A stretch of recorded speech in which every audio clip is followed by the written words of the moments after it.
Hey everyone, Proto here, and I bring you another Diablo video, but this one's a little bit different. So instead of me talking about my personal builds and stuff, although I will kind of be doing that in this episode, it is less of my main character and more of anybody's secondary characters. So I'm showing you guys, if you read the title, a quicker way to level up your characters to level 70. So with Diablo at patch 2.06, I believe, the problem is that whenever you try going into a game where your friends are high level, instead of you actually getting the amount of experience that they get, you get less experience. You get experience relative to the level that you are, and you're put into something called apprentice mode. You'll know you're in apprentice mode because you'll have these tiny little wings beside your name or your number, above your type of your orb of energy. So if you're a wizard, arcane; if you're a witch doctor, mana, and so on and so forth.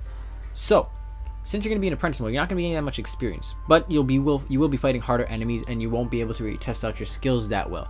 So another way to actually do that, this can be done solo as well, is that what you do is you want to get socketed equipment. So you want at least a socketed helmet and a socketed weapon.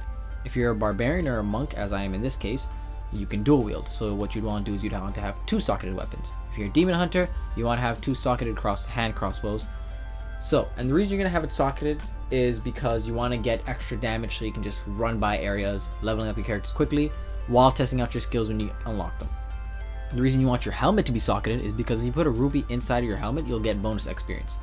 Seeing as you already have finished the game with the main character, that main character should have a certain amount of gems that are of high level, like at least tier 14 or tier 15. So you should have at least marquees. Better people who farm for long will probably have a bunch of flawless imperials or even imperials. So what you want to do is you want to get 3 gems, 3 rubies. You want 3 rubies as high as you can get them and put them into your socketed weapons and your socketed helmet. Another way to get your damage up is to get, considering your character, get the gem that best represents them. Wizards and witch doctors need to have topazes because that gives you extra intelligence. Demon hunter and monk want to have the emeralds because that gives them dexterity. And you want to give your barbarian and crusader more rupees because that gives them strength. So with all this extra damage and all this speed running through, the main point is that you want to play at the highest difficulty of that area. So from acts 1 through 3 you want to be playing at expert. On act 4 you want to be playing, act 4 and up, you want to be playing on master. And then when you get to level 70 you can go to torment, and you can switch out your ruby around level 60-ish.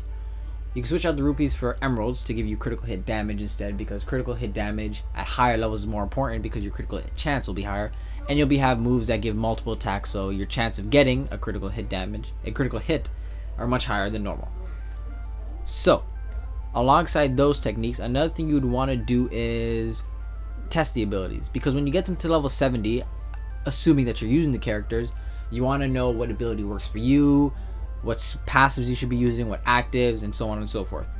Another thing you should be doing is get your main character to at least a decent level paragon. So I'm saying 50 plus.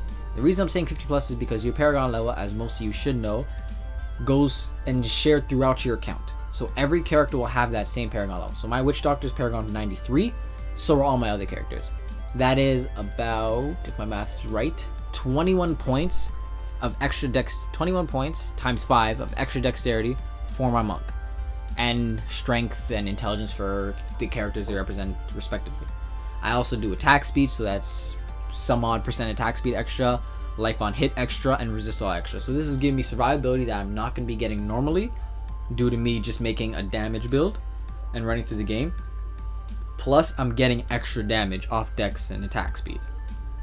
So all of this combined, you should be leveling up your characters really quickly. An example of this is my monk was level 20 when I started doing this, and just today I played from about 2 o'clock to 7 o'clock. So within those 5 hours I got from level 20 to level 50 by myself, just solo. This is granted, if you are in a group, keep in mind you will be getting experience faster, so this will be better for you, but this was solo. And as you've seen, within 5 minutes, which is how the length of this video, I was able to kill Diablo, kill Shadow Diablo, and just prove to you that I am playing on master.